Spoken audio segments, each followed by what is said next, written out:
Hello and welcome to a rare battle of the ports where the original game comes from the Sharp X68000. This is Wolf Team's 1990 shooter, Sol-Feace. Sol-Feace was originally released for the Sharp X68000 home computer on November 22nd, 1990. As you can see, Sol-Feace is a horizontal scrolling shooter, where you must prevent a malfunctioning supercomputer from enslaving all of mankind. Like most shooters, gameplay involves shooting down enemies and avoiding projectiles, while collecting power capsules to increase the ship's abilities. Your craft has dual cannons, they can fire shots diagonally, as well as allowing for different weapons to be assigned to each one. This is done by flying into a powered-up from above or below. Fly into a powered-up directly on and you'll power up the center weapon.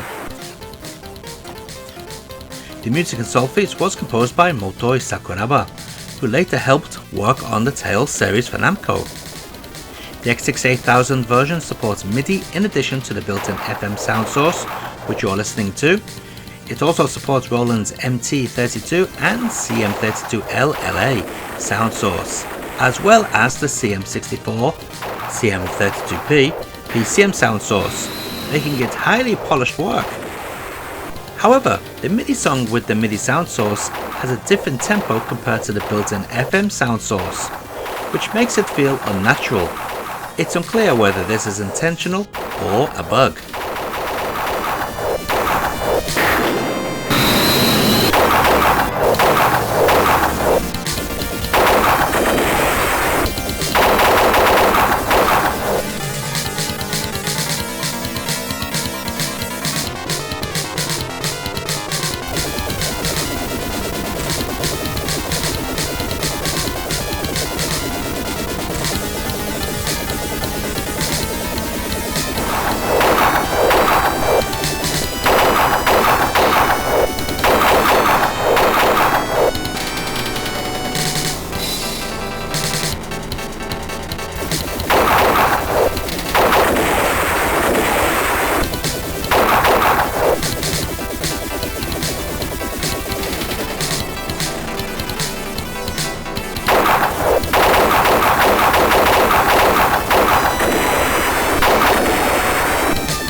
The first port was to the Mega CD on December 12, 1991, and developed in-house by Wolf Team.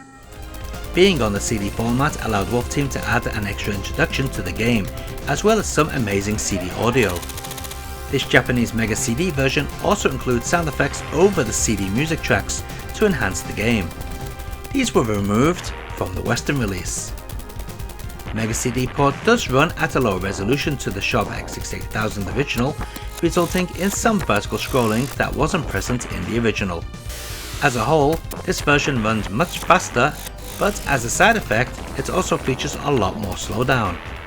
There's also quite a bit of sprite flicker, which isn't present in the original. What is present though are all the cool rotation effects, and nope, these are not using any of the Mega CD's hardware, as you'll find out from the following port.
In April 1992, Wolf Team went and ported Sol-Feace to the Mega CD, or actually we should say Genesis, since the game only got a US release. For some bizarre reason, this port was renamed to Sol-Feace. Anyway, you may expect this to be an exact port of the Mega CD version, and in a way, it is. It has all the same graphical effects and so on. Being on a cartridge though, the game is missing the animated intro, but does make up for it with better ending art and a cool yet admittedly slow Star Wars-like credit scroll. The main game is actually better than the Mega CD version as it has much less slowdown and even a little less flicker. A side effect to these additions though is the glitch status bar at the bottom of the screen. Still a small price to pay for less slowdown.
And let's take a look at all those versions of Sol-Feace running side by side.